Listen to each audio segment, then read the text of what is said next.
¿Qué tal, amigas y amigos? Estamos en 60 Minutos con José Luis Yepes, su cita del fin de semana en Promar Televisión. Hoy tendremos un personaje referente, indudablemente que sí. Una vez ustedes lo vean en pantalla, obviamente van a saber de quién estamos hablando. Su nombre de pila, Asdrúbal José de los Santos Meléndez Lugo, mejor conocido como Asdrúbal Meléndez. Decíamos antes de comenzar la entrevista que es difícil describir. Quizás lo más exacto podría ser decir que es lo más cercano a ese concepto de todero que siempre se habló, sobre todo en la Venezuela de antes, porque estamos hablando con alguien que es buen artesano, fue maestro de escuela, es escultor, actor, escritor, guionista, poeta, dramaturgo, escenógrafo. En cada una de esas actividades se ha destacado. Ha participado en más de 50 películas y no estamos contando aquí cortometrajes y otro tipo de materiales en los que él ha sido, de hecho, la figura principal como entrevistado también. Y obviamente para nosotros es un inmenso placer tenerlo con nosotros acá en el programa, Asdrúbal Meléndez. Gracias, gracias. Como te estaba contando, hubo un momento en que pensé, yo quiero, así como hacen la mayoría de los actores, hacer un monólogo, pues. Y yo dije, pero si yo hago un monólogo y me siento, bueno, yo he hecho 50 películas, yo soy maestro, yo soy esto, eso no me suena bien. Y dije, no, voy a inventar un monólogo donde yo voy a emular a Chejov, a Anton Chejov, que tiene un monólogo que se llama El canto del cisne. Y en el canto del cisne hay un segundo personaje que aparece, que es el personaje que prácticamente induce al actor viejo a, entre paréntesis, los cisnes no cantan. Los cisnes cantan una sola vez en la vida y cuando se van a morir. Por eso ese nombre es tan bonito, el canto del cisne, porque es la última vez que ese viejo actor actúa, se queda dormido en el camerino, borracho, y toda esa cantidad de cosas, y él al despertar se da cuenta que está solo, que el teatro se fue toda la gente, y de pronto se lleva un tronco de susto porque el apuntador del teatro se quedó esa noche ahí, aparece ahí, él no sabía que estaba, pero empieza a hablar con él y dice, ¿te acuerdas cuando yo hacía el papel del rey Lear, cuando yo hacía los papeles, y le empieza a hablar de su vida y que me amaban las mujeres, pero los actores, tú sabes, no podemos casar, empieza a hablar. Entonces yo dije, yo voy a emular eso, entonces inventé un personaje que es un electricista que está arreglando una avería en el teatro y yo vivo en el teatro, ¿verdad? Y estoy escribiendo mi monólogo en el teatro. Ahora, al final de esta conversación te voy a decir por qué es que el teatro es mágico y es una de las más mejores y grandes disciplinas del arte, que te da la gran oportunidad de hacer el papel verdaderamente de un demiurgo cuando eres un dramaturgo. Haces lo que te da la gana y tú nunca eres culpable de nada, ¿me entiendes? Porque tienes que asumir la personalidad de todos los personajes. Y entre paréntesis, de paso, yo explicaba que nunca nadie, es mentira, ningún dramaturgo ha inventado ningún personaje. Los personajes están en la humanidad. El inteligente, el bruto, el asesino, el malo, el ladrón, el tonto, el inteligente, el ingenioso. ¿Qué es lo que hace el dramaturgo? Inventarle el destino. Lo mata en el segundo acto, lo deja vivir toda la obra, etc. Y además le imprime al personaje, por supuesto, el nivel de la inteligencia del autor, que eso es lo bello. Pues de todas maneras, ok, yo dije, yo voy a aprovechar, yo quiero hacer un monólogo, y dije, ya sé. Eso que me ocurrió a mí en 1965, de que yo vivía ahí en el edificio Riverside en Bellomonte, y ahora incluso tengo mi taller ahí a unas cuadras del mismo lugar. Y un día, estando en el apartamento, a las 10 de la noche nos tocaron la puerta y... ¿Con quién compartió usted apartamento allí? Yo compartí ese apartamento con Álvaro de Rosón, que era un director de teatro, sobre todo particularmente una persona muy culta, sabía mucho de música, era un cantante con una voz bellísima, un cantante bajo, cantante de ópera, y Álvaro de Rosón, pues es parte de la historia del teatro nuestro, es la dirección de Álvaro de Rosón de las obras que montamos.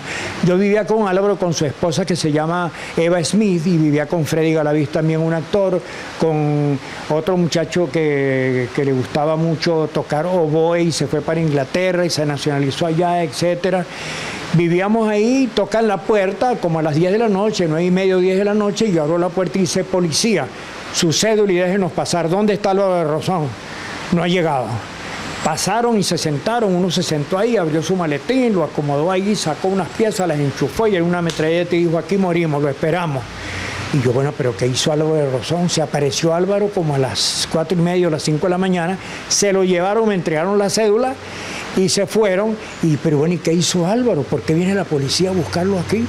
Yo trabajaba en el piso 11 de la Torre Norte, en el Ministerio de Agricultura y Cría, y yo era dibujante a destajo, dibujaba las estampillas y los afiches de incendios forestales, y llego allá y al ratico en la mañana yo bajaba de arriba a las 9:30 de la mañana a tomarme un cafecito y a comprarme El Mundo para leer. Dame un cafecito ahí, y por favor, y compre El Mundo, y abro El Mundo.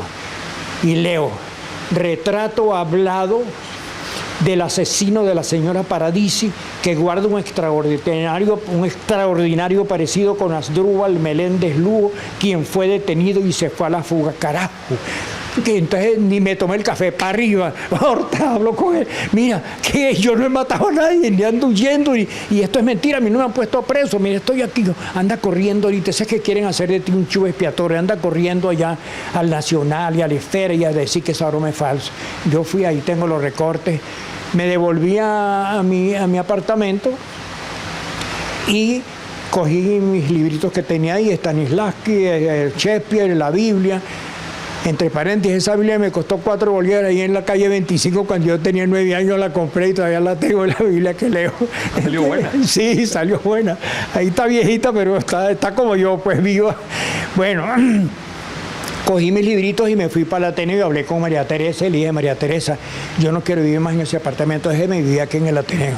Me dejó vivir en el Ateneo, habló con el señor director ahí de producción, que era el señor Bonet, me dieron un espacio y yo soy el único actor que ha vivido entre bastidores ahí en mi camita de campaña, con mi acordeón y mis libritos ahí, pero como yo soy artesano y soy tramoyista en el teatro, entonces Nicolás Curiel estaba encantado de mí y la gente del Ateneo también, entonces yo realizaba escenografía, hacía la concepción de las escenografías y también la realizaba y pintaba todos los carteles del Ateneo todos los días. Total, conseguí trabajo ahí y yo vivía en el teatro y de noche yo utilizaba la escenografía que estuviera y lo utilizaba.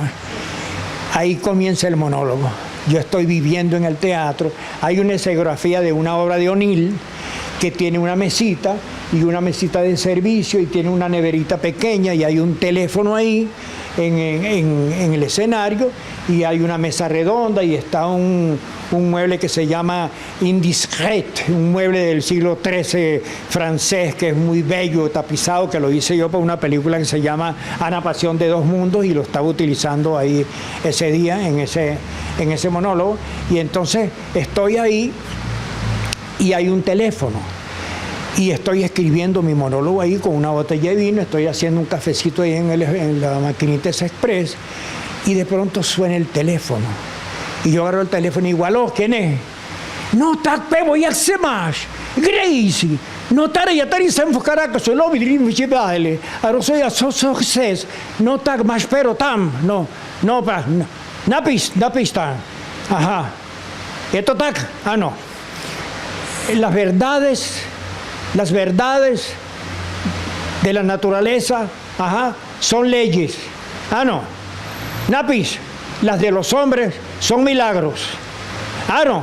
Prosim. Y de pronto yo estoy hablando checo con un amigo mío que me está llamando de Praga, que se llama Milan Kris, que es escultor, que se graduó conmigo en la academia. Y en eso oigo un golpe en el teatro muy grande. Y le digo, Pepo, prosím, promiňte, ya te sabo la potontare se estar en eso strašne, aquí acaba de ocurrir algo horrible, y yo te llamo después, le digo en checo y le cuelgo. Y me asomo y veo que viene un señor con unas bragas, esto es el monólogo, viene con unas bragas naranja y con un gorro de seguridad y con la fornitura aquí con los, tú sabes, los alicates y las cosas ahí, y entonces viene alumbrando el tipo bajó por la escalera de bombero del teatro y soltó, lo que sonó fue que soltó la tapa de hierro de la broma esa y yo sentía el ruido y yo me escondo y agarro una máscara del teatro que yo tengo hecha, una máscara doble, que por aquí es una máscara de teatro y por detrás es la máscara mía, de mi escultura mía que me había hecho Milán, y yo hice la máscara. Y cuando él llega aquí cerca, me pongo la máscara, agarro una pata negra del teatro y otra por aquí, escondo la cara, le digo, ¿y tú quién eres? Y él, señor, no, y entonces, ¿quién más? ¿Estás solo o vienes con alguien? Y si Sam Nebosniekin, a propósito le hablo en checo, y si Sam Nebosniekin, me dice, no capisconiente, coño, tú como que no hablas español. Entonces dice, bueno, y sí, yo parlo un poco, pero yo parlo español.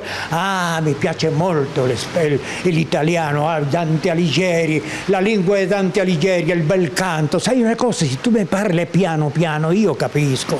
Tu mi insegni l'italiano e io ti insegno lo spagnolo. ¿Lo capisci? Sí, bueno, más o menos, me dice. Y le digo, sai una cosa, mai caduto del cielo. Mira, ti vuole un po' di vino, acqua, café.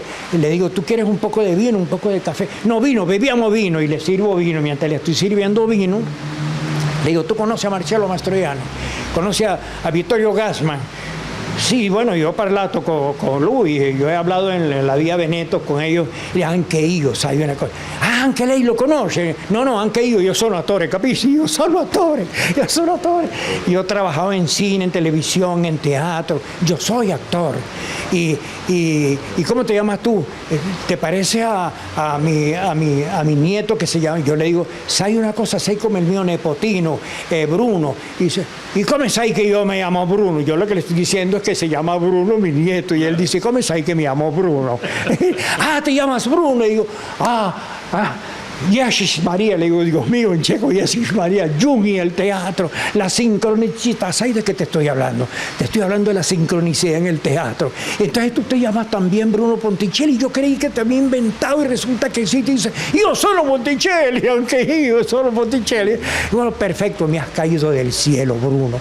Yo necesito a alguien que me sirva de muleta, de estampela, porque yo soy actor de teatro y voy a cumplir ahorita 80 años y estoy escribiendo mi monólogo sobre mi vida en el teatro y necesito que alguien me ayude, un actor que me pregunte, que trabaje. No, yo eso sí, no, yo soy que soy electricista, señor, yo no soy actor, ni me gusta, ni puedo hacerlo, no, mentira, eso es falso, todos podemos ser grandes actores, mejor dicho, todos somos actores, Bruno Ponticelli.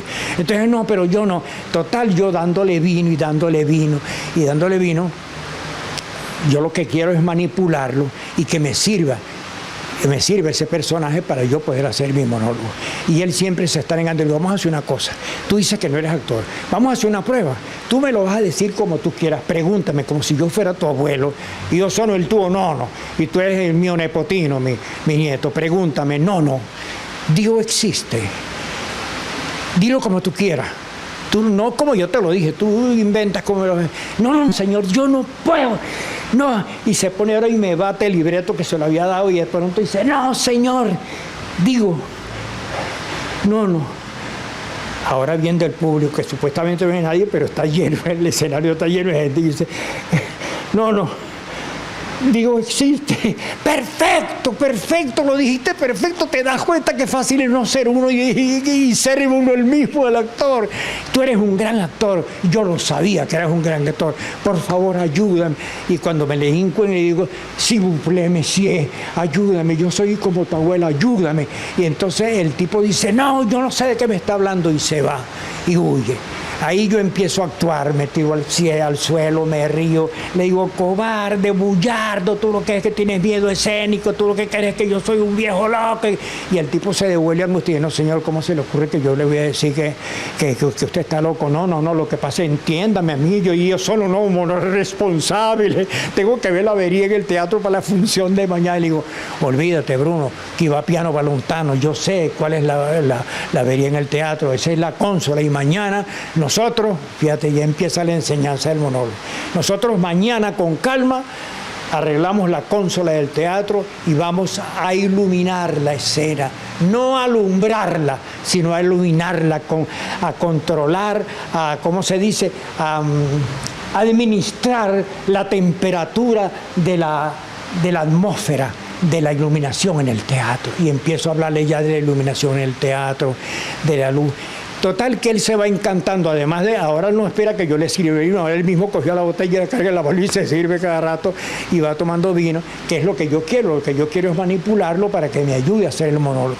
Bien. Vamos a hacer una pausa en esta conversación con Asdrúbal Meléndez. Cumplimos con los compromisos de publicidad y regresaremos para conocer más acerca de su vida y obra.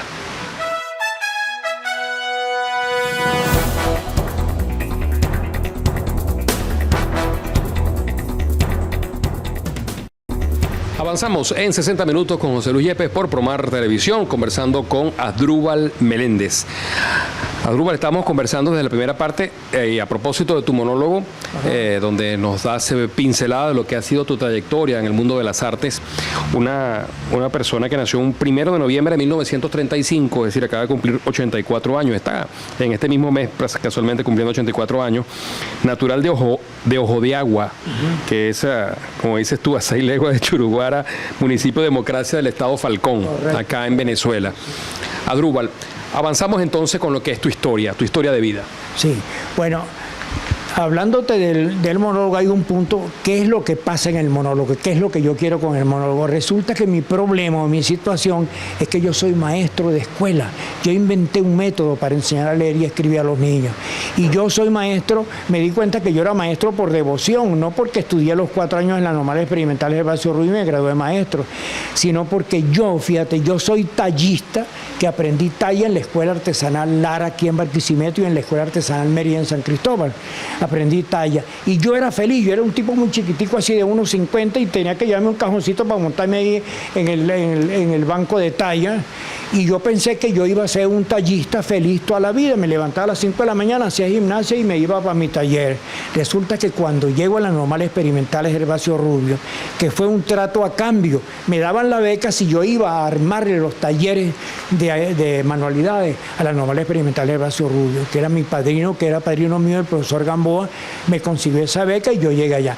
Resulta que cuando llego allá, aprendí cunicultura, agricultura, apicultura, manualidades, aprendí, filosofía, metodología de la enseñanza, pedagogía, inglés, música, todo ese tipo de cosas, y yo me di cuenta y dije, no, chicos, esto a mí, yo no sabía que pensar era un oficio. Cuando me empezaron a hablar de los filósofos y los presocráticos, de darme esa clase de filosofía, yo dije, no, mi vida está aquí. De tal manera que yo, en la Normal Experimental de Basura, yo recibí mi pasaporte para el mundo. Y eso yo no puedo abandonarlo. Y todo lo que yo hago es en función de la educación. ¿Qué es lo que es el monólogo para mí? Una clase de arte, de dirección de arte para cine, o una clase sobre diseño escenográfico, que yo soy maestro de dirección de arte y de escenografía en UNEARTE, allá en Caracas. Y entonces escribí ese monólogo casi especialmente para mis alumnos, porque esa es una de mis clases. Ese monólogo que dura 1 hora y media es una de mis clases de arte. ¿Entiendes? Entonces, al hablarte yo de que el fundamento de todas mis actividades es eso de ir a estudiar escultura a Praga y ser escultor, que te voy a decir una cosa, a mí no me enseñaron a ser escultor, eso es mentira. Yo antes de ir para Praga, ahí tengo en la casa de escultura que yo hice de mí. ¿Qué fue lo que me enseñaron en Praga? Técnica. Llegué allá y me pusieron un examen de talento y me dijeron, ahí tienes una señora, que me la sentaron así, me dijo, hágala de aquí para arriba. ¿Y dónde está la arcilla? Ahí está la arcilla, y las espátulas, ahí está, la agarré. A las 8:30 comencé y a las 11:15 le había terminado. Y me dijo, concho, usted tiene mucho talento, pero le falta técnica. Vea que el profesor despache. Total. Estudié escultura allá en Praga, pero yo siento que es la Normal Experimental la que me dio a mí, yo digo, ese pasaporte para el mundo, pues, ¿verdad?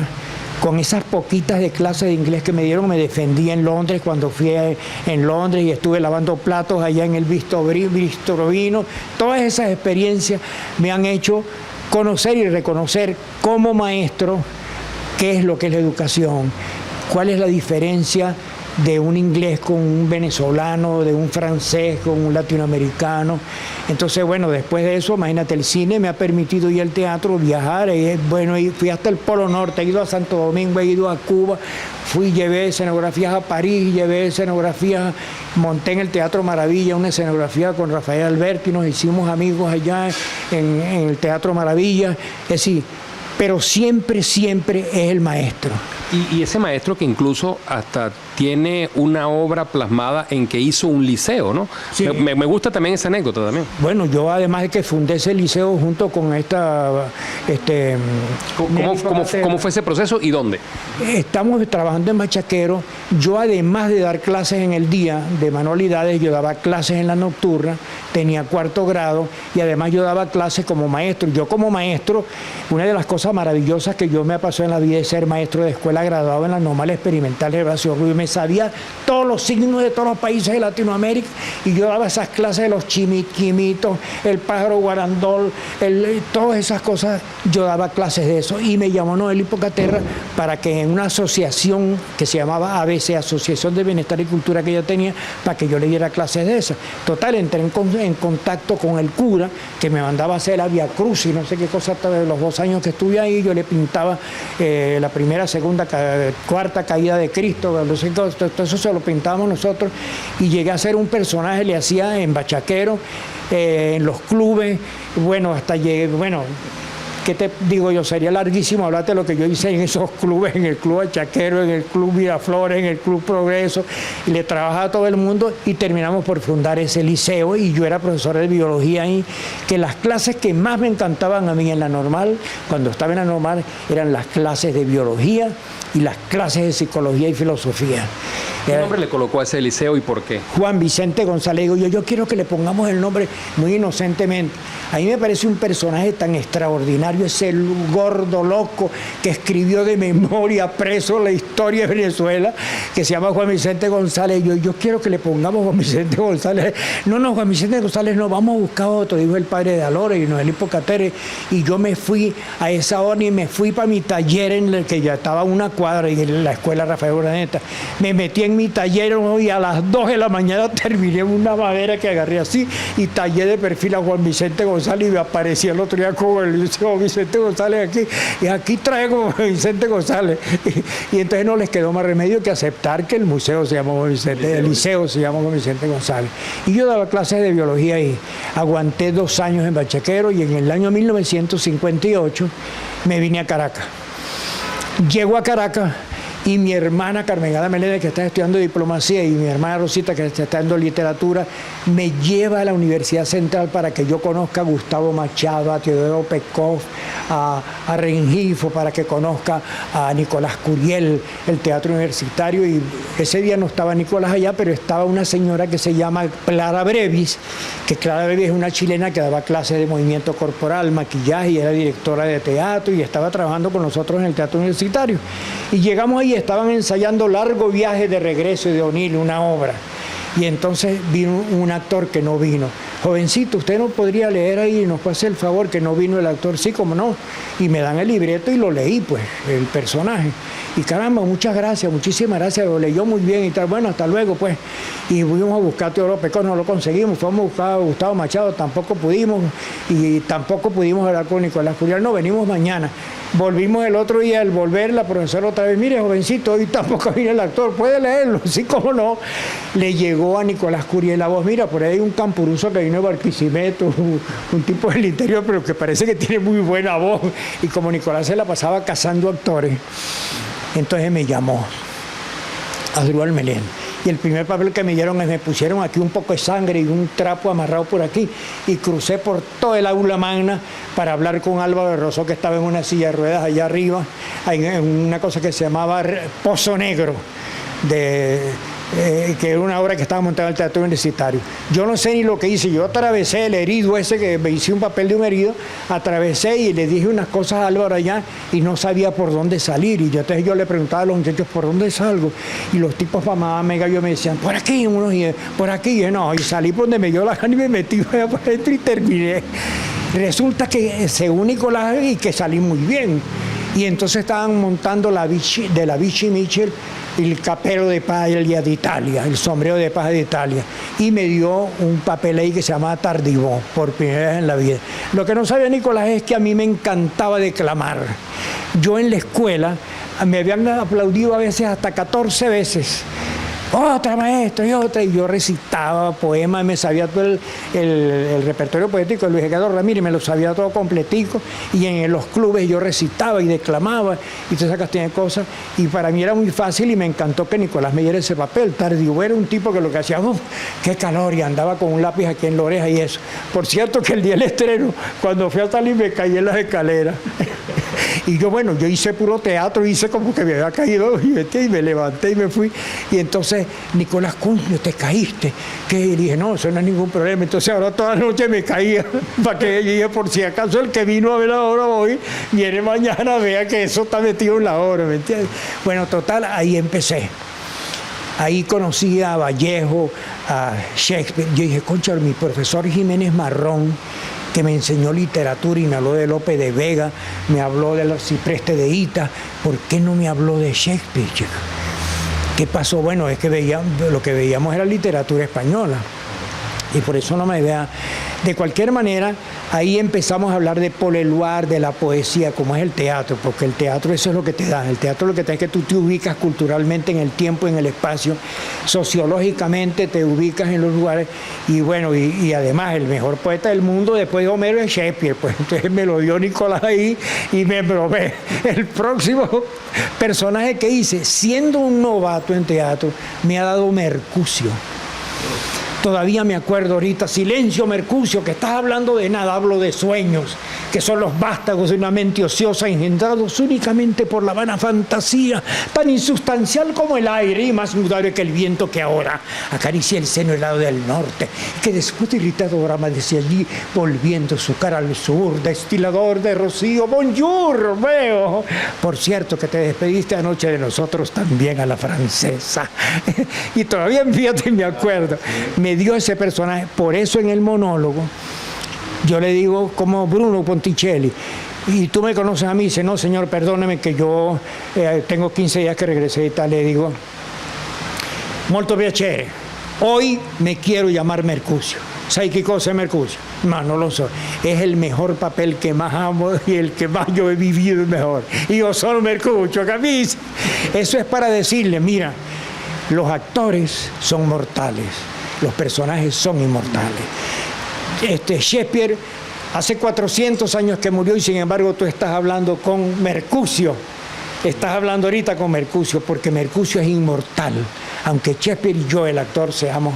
Entonces, ¿qué es lo que hace el actor? Y entonces empiezo a hablarle del actor, empiezo a hablarle, etc. Y esto siempre en función de UNEARTE, de Caracas, de mis clases de dirección de arte en cine y mis clases de escenografía en UNEARTE tienen que ver con ese monólogo. Yo lo que tengo ahí, ese monólogo, lo que es una clase mía, es lo que te estoy hablando ahorita, ¿entiendes?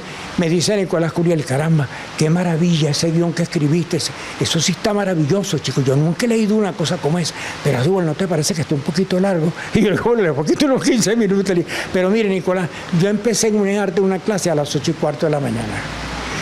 Y la clase terminaba a las 8:30 o a las 9, como que era a las 9:15, era una hora de clase. Y estábamos dibujando y pintando y hablando de escultura y de teatro y hablando de cine y hablando de personajes y todo lo mismo que estamos hablando ahorita aquí. Y de pronto le pregunté, hijo, ¿qué hora es? Y el tipo me dijo, es 5 para la 1, profe.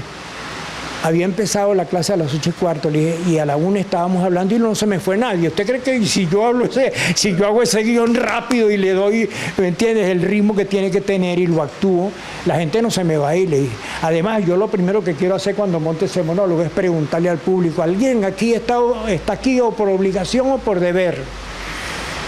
¿Entiendes? Para preguntarle, bueno, el que esté aquí por obligación que se salga de una vez. Aquí nos vamos a quedar nosotros.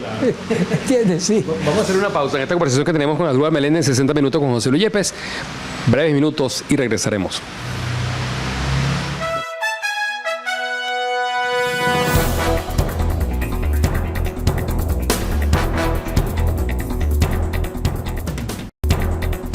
Seguimos en 60 minutos con José Luis Yepes, conversando con Adúbal Meléndez. Adúbal, háblanos de quiénes fueron tus padres, cómo se llamaban, a qué se dedicaban, cuántos hermanos en la familia y esas anécdotas que tú recuerdas de tus raíces. Sí, mira, yo voy a comenzar por decirte lo siguiente. Yo he vivido en Praga ahí en Praga conseguir mis mejores amigos, es verdad. No sé por qué mis mejores amigos, seguramente porque eran escultores también, yo estaba estudiando escultura. También he vivido en París, he vivido en Madrid, he vivido en Santo Domingo, he vivido en Cuba y me siento, cada vez que voy a un lugar de esos, quisiera pertenecer a un lugar de esos. Viví en Londres, es la ciudad que más quiero y me gustaría alguna vez vivir solamente en Londres, es la ciudad que más quiero. Sin embargo, digo, yo ni soy londinense, ni soy checo, hablo checo, pero no soy checo, no soy caraqueño, porque yo no nací en Caracas, no soy guaro, porque yo no nací aquí, yo nací en Falcón, yo soy de allá de Los de Agua. Y digo, concha, yo quisiera ser de algún lugar, chico, como Luis Armando Roche, que es caraqueño, y tú sientes que bello los caraqueños, chicos, las costumbres que tienen, respetuosas, y todo eso.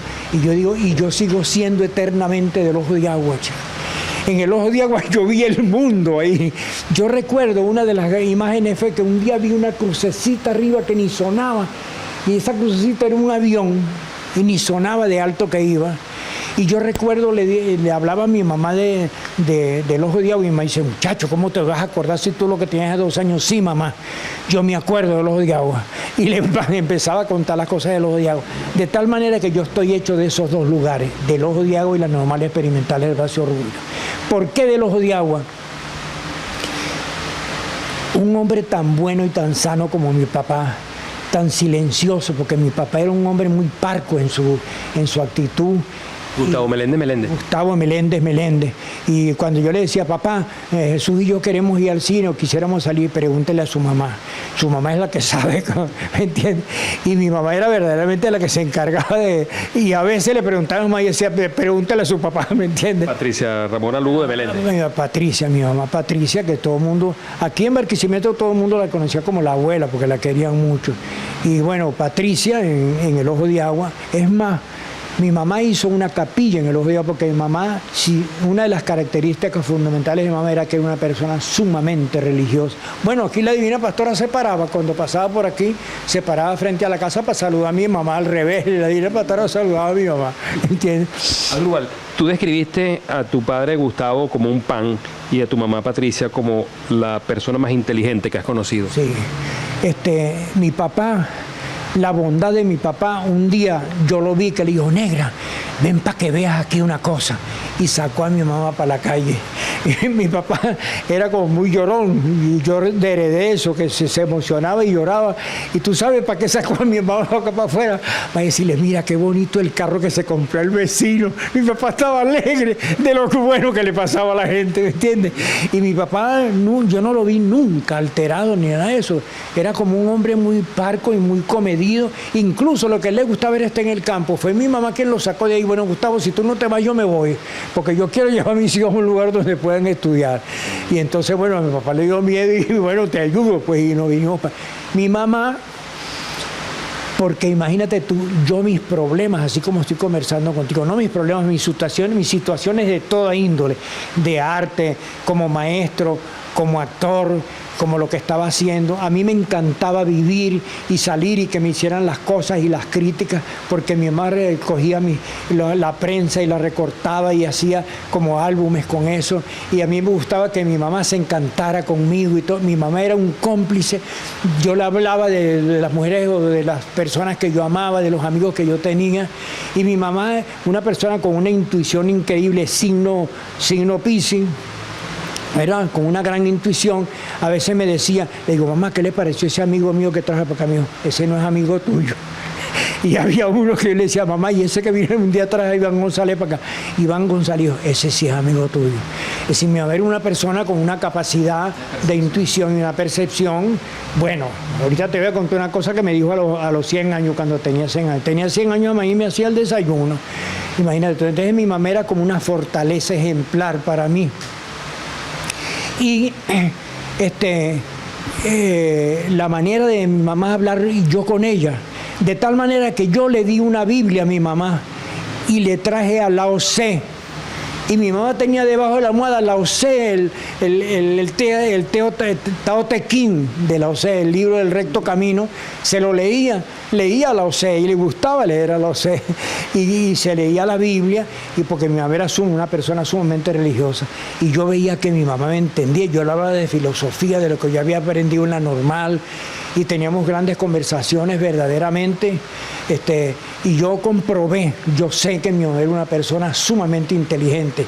Además nos vestía todo. Yo hoy en día entiendo, pero cónchale, mi mamá nos hacía la ropa, los pantalones, las camisas.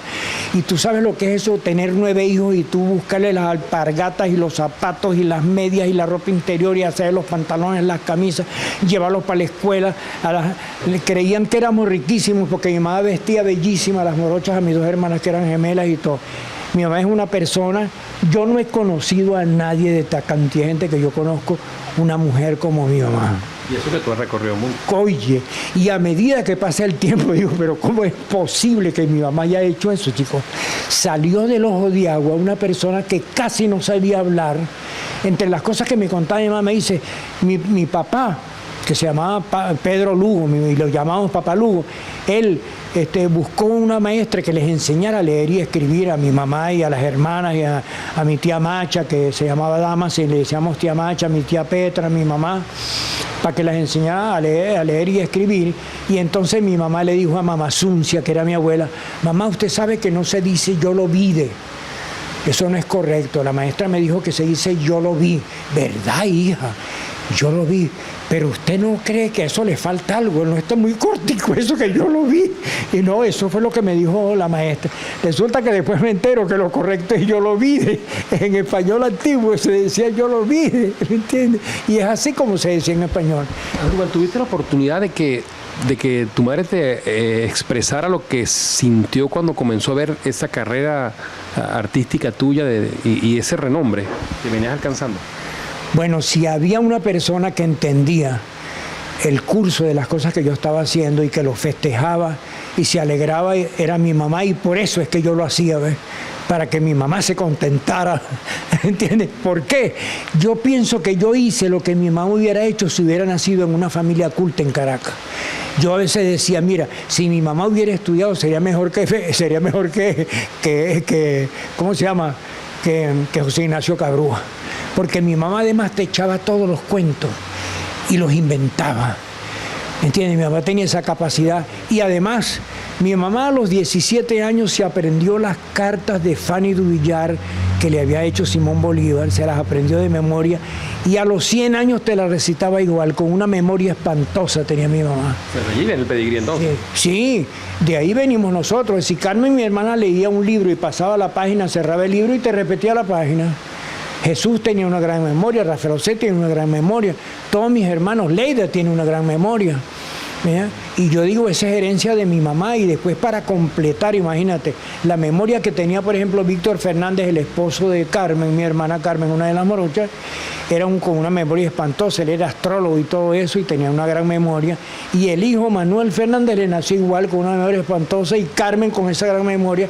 Total que nosotros tenemos esa virtud, el privilegio de aprendernos las cosas por la intensidad con que vivimos las cosas, porque a eso la memoria tiene leyes. Después aprendí que la memoria tiene leyes. Tú recuerdas lo que te interesa, claro, y lo que no te interesa no lo vas a recordar nunca. Es selectiva. Claro, y si uno tiene una buena memoria es porque en general todo te interesa verdaderamente, ¿ves? Bueno, vamos a hacer una brevísima pausa y regresaremos ya para la parte final de este 60 minutos con José Luis Yepes, hoy conversando con Asdrúbal Meléndez.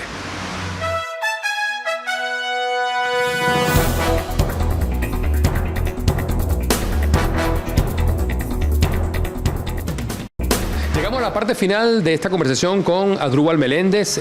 Bueno, obviamente no vamos a quedar cortos, pero igual vamos a seguir profundizando. Asdrúbal, hablábamos de tus inicios como maestro, como artesano, incluso como escultor, como actor en el teatro.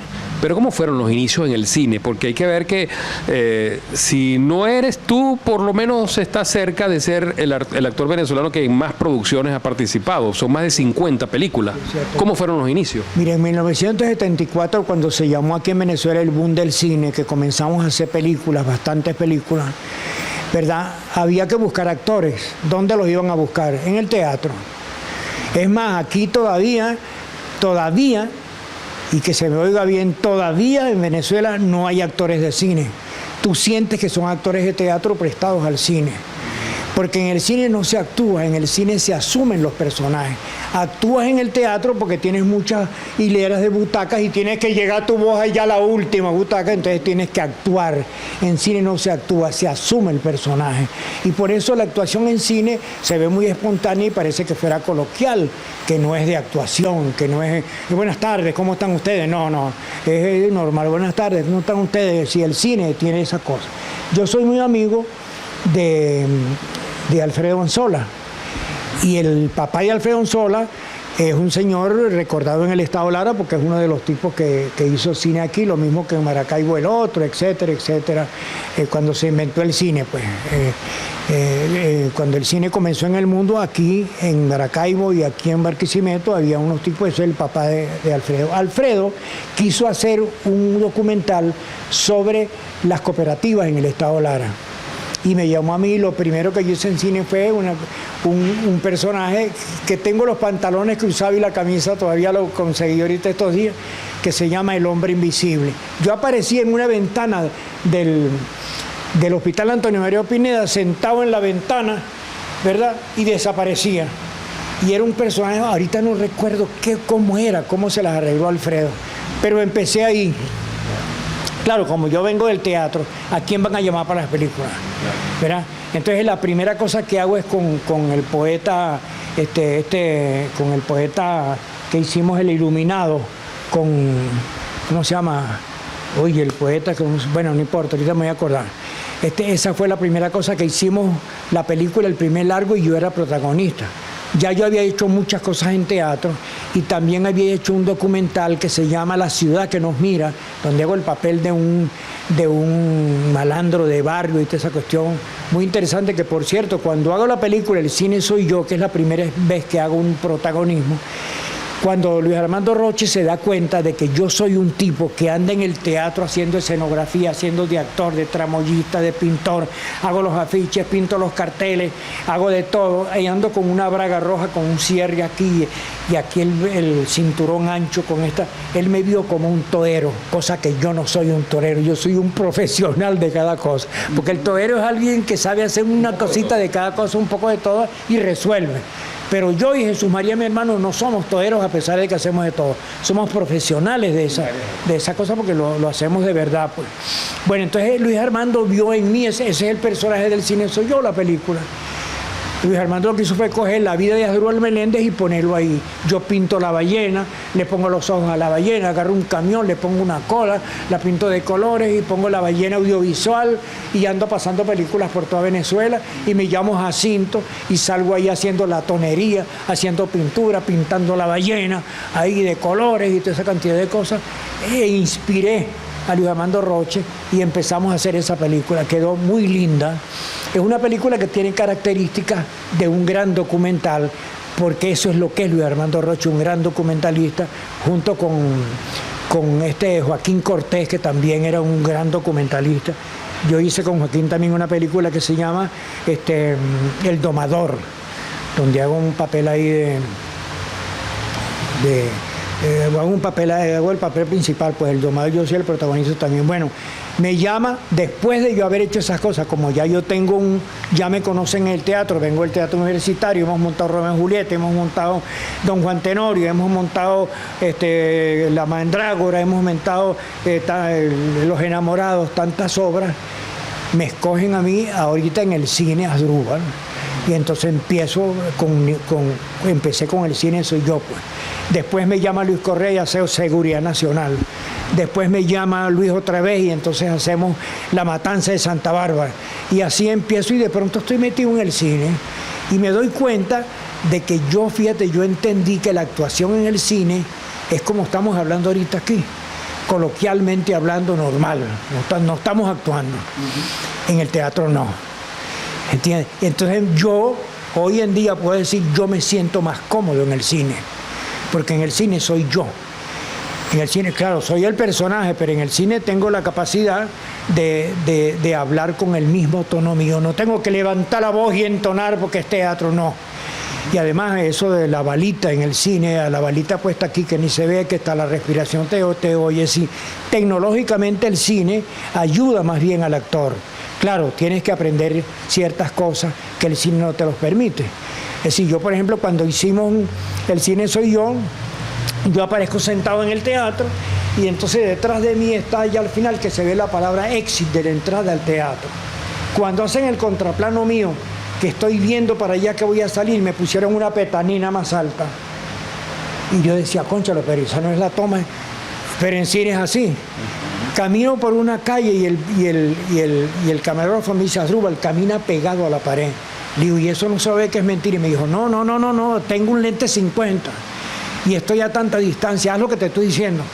Y yo, oye, era como muy incómodo, pero tenía que pasar. Entonces descubrí que a pesar de las exigencias desde el punto de vista de la técnica del cine, que te hace al actor, que tiene que cumplir con esas cosas, porque si no, no es cine, yo me siento más cómodo en el cine. Es más, me encanta más el cine, porque el cine, si tú haces 10 copias de una película, te pueden estar viendo al mismo tiempo en Moscú, en París, en Nueva York, en Barquisimeto y en El Ralo, y allá en Carobaje te pueden estar viendo la misma película. Y yo digo, bueno, si se trata de comunicación, ¿verdad? Y se trata de eso, de comunicarse, es mejor el cine que el teatro, porque el teatro es íntimo. El teatro es en un teatro de 10 por 10, en un escenario, y solamente te van a ver las personas que van ese día ahí. ¿Cuál de tus interpretaciones en el cine fue la que te dio más satisfacción?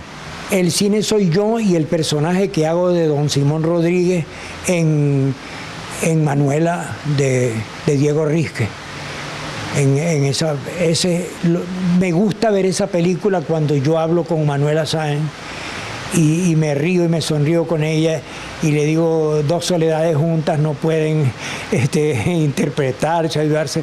Yo ahí cambié la voz, cambié el tono de voz, cambié la intensidad de la voz, porque yo amo ese personaje de Don Simón Rodríguez y yo pienso que yo reúno todas las condiciones para hacer el papel de Don Simón Rodríguez, porque además soy maestro de escuela, me gusta dar clases, he inventado un método para leer y escribir, pinto, dibujo, hago mis cuadrotextos. Yo soy un tronco maestro, pues si hay algo que yo soy un buen maestro y soy un buen artesano, eso lo sé yo, ¿me entiendes? Como actor, ¿algún método específico con el que te familiarices más con tu personaje? Mira, Mario Volpi, el director de fotografía del Cine Soy Yo, se llamaba SN, le pregunté, le hice una pregunta parecida a eso, porque le dije, mira, ¿qué hace Marlon Brando para concentrarse? Entonces me dijo, bueno, él ve un punto fijo, me estuvo explicando cosas. Y después vi una entrevista que le hizo un periodista a Marcello Mastroianni y a Vittorio Gassma juntos. Y cuando le preguntan esa pregunta que tú me acabas de hacer a Vittorio Gassma y a Marcello Mastroianni, el tipo, los dos dicen, no, eso cada actor inventa su método de hacer. Eso no existe método para eso. Es uno el que hace eso, ¿entiendes? Cuando yo me toca en el cine soy yo arrodillarme frente a esa mujer que está ahí, cuando yo voy a decir, que ella me pregunta qué es lo que hago, yo no, es que el cine soy yo, porque yo soy el que proyecta las películas. Yo me arrodillo ahí y frente a ella, frente a aquella pobreza, empiezo a llorar. Y yo ahí no pensé lo que me dijo Mario Volpi ni de que Mario Brando, no. Yo voy a llorar y yo lloro ahí. Yo me puedo reír por oficio, yo me puedo reír por oficio, pero yo me sé reír de verdad respecto al personaje. También sé llorar. Esas cosas tontas que parecen tontas cuestan, porque eso tú tienes que estar intensamente integrado a la asunción del personaje, ¿me entiendes? Y entonces es mentira. Aunque esté Stanislavski, te hablen de Grotowski, te hablen de los métodos, no. Tienes que ser verdad. Fíjate, cuando yo hacía Mercucio y yo terminaba la escena y regresaba entre bastidores, yo estaba mareado, porque yo me creía que yo era Mercucio. Al yo revisar y hacer lo que se llama la mesa de trabajo de los personajes, y revisar quién es Shakespeare y en qué época, y quién es Mercucio, qué representa la irreverencia, es el cabrón de sus amigos, el que ayuda a que la novia quiera más al novio, y Mercucio es el color violeta, y significa mercurio, y es un tipo irreverente. Cuando yo tengo toda esa información y tengo a Shakespeare, yo sé, coño, Mercucio es un personaje. Todos los actores del mundo quieren hacer a Mercucio. Adrúbal, nos queda apenas unos segundos, así que te voy a hacer algunas preguntas para respuestas muy cortas, lo más corta que pueda. Okay. ¿Algún paisaje recurrente en la mente de Adrúbal? Paisaje, el ojo de agua. Un personaje que haya sido, que marcó tu vida. Michelangelo Buonarroti y el Bernini. ¿Qué tiene Adrúbal de su papá y qué tiene de su madre? De mi papá tengo la paciencia y la prudencia. Y de mi mamá, el amor a la vida. Adrúbal, de tantos países que has viajado, ¿a cuál te provoca siempre volver? A Londres. De no haber sido actor, ¿qué te hubiese gustado hacer? Bueno, es difícil hacer esta pregunta porque tú te destacaste en muchas áreas del quehacer humano, pero ¿alguna en particular que te quedó como asignatura pendiente? La que soy, yo soy maestro. Y si me busca, yo soy maestro de teatro, yo soy maestro en cine, yo soy maestro en pintura, yo soy maestro en agricultura, en escultura, porque me gusta dar esas clases, pues. ¿Qué le gusta a Adrúbal cuando no está trabajando? ¿Qué le gusta hacer como pasatiempo? No, pienso que me puedo poner loco si no trabajo. Yo no puedo estar sin hacer nada. Adrúbal. Leo. ¿Lee? Sí, leo. ¿Algún género predilecto? En la lectura, la filosofía. Adrúbal, mirando a esa cámara, ¿cómo te gustaría ser recordado? Como poeta. Esa pregunta me la han hecho 2 veces. Es que no es que yo quisiera que me recuerden, es que por eso es que me van a recordar. Claro, yo ahorita estoy reuniendo todas las cosas que le voy a donar a la Biblioteca Nacional y a la Cinemateca. Le voy a donar todos mis premios, que tengo más de 40 reconocimientos, afiches, pinturas, programas, fotografías de todos los montajes de teatro, de cine. Se los voy a dar. Y entonces me recordarán al ver, me imagino que a darme esa sala que me ofreció, darme una sala permanente de Adrúbal Meléndez, pues la gente me verá con ese espectro, pues, de que pude pintar y hacer esculturas y dibujar, y que era maestro, etcétera. Pero yo digo, donde yo me he sentido espiritualmente más completo, fíjate, es en el lenguaje escrito, pues. Entonces a mí me encanta escribir y me encanta leer, pero más me gusta escribir, porque en vez de leer yo lo que hago es estudiar. Yo prefiero, en vez de leer una novela, ponerme a estudiar los motores de electricidad, a ver cómo están hechos y por qué funcionan, etc. Es decir, me gusta el conocimiento que puedo convertir en una acción, no el conocimiento para recordar, para la memoria. De tal manera, ¿por qué? Porque yo entiendo perfectamente bien que una cosa es la enseñanza y otra cosa es la educación. La educación es modificación de la conducta en función de la convivencia. Y la enseñanza se te da conocimiento. ¿Qué conocimiento? Bueno, geografía. ¿Qué haces tú con saber que el río Orinoco es más grande que el Amazonas o más chiquito? Más nada.